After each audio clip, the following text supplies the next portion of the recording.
तो कह रहा था कि नेशनल अवार्ड तो आपको मिल चुका है, ये हमारा ऑस्कर है, हमारा ऑस्कर है। से भी काफी बाप है ये। That's true, that's true. आपने कहा मैं जब भी आया यहाँ दरिया और कुर्सियाँ लपेटी जाती रही हैं।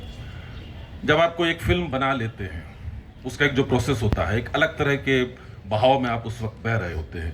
जब पूरा काम खत्म हो जाता है, जैसे एक बेटी का ब्याह होता है, तो उसके बाद जब आपको मालूम होता है आज आखिरी दिन है, सब कुछ समेटने का वक्त है, अब इसके बाद एक दूसरी प्रक्रिया चालू हो जाएगी, उस वक्त क्या फील होता है एक निर्देशक के तौर पर, एक निर्माता के तौर पर?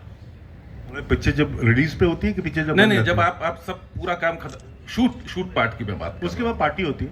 नहीं, पार्टी तो होती है, रैप पार्टी तो होती है, वो सब हम लोग एंजॉय भी करते हैं, लेकिन बावजूद उसके वो एक फील होता है कि यार इसके बाद एक जो एक वातावरण इतने दिनों में निर्मित रहा, तमाम इतने सारे लोगों के बीच में, अब मशीनों के बीच में बैठना, एक दूसरी तरह की जंग शुरू होगी, वो एक अलग तरह की कहानी होती है। लेकिन ये जो क्रिएटिव एटमॉस्फेयर जो इतने दिनों में आप बिल्डअप करते हैं, राइट फ्रॉम स्टोरी राइटिंग, फिर बैठना, नरेशन देना, संवाद करना, वर्कशॉप्स करना, तो वो एक लंबी प्रक्रिया जो आपकी चलती है। उसके बाद जब आप फिल्म खत्म कर लेते हो, फिर जब ये उस वक्त जो एक मोमेंट के लिए जो फील होता है, मतलब थोड़ा बुरा तो लगता है भी, वो ज़्यादातर आउटडोर में ही करते हैं काम। बॉम्बे में जो शूटिंग करना पसंद नहीं है बहुत जी।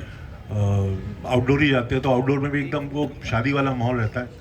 मुझे खाना वाना कोई शौक पे है तो लोकल चीज़ें बन रही होती है, कोई कुछ बना रहा होता है, शूटिंग भी चल रही होती है, एक पिकनिक सा होता है माहौल पे। वो 35-40 दिन का जब काम अपने दोस्तों यारों के साथ ख़त्म करते हैं, तो ये खालीपन तो बहुत लगता है, बहुत बुरा लगता है।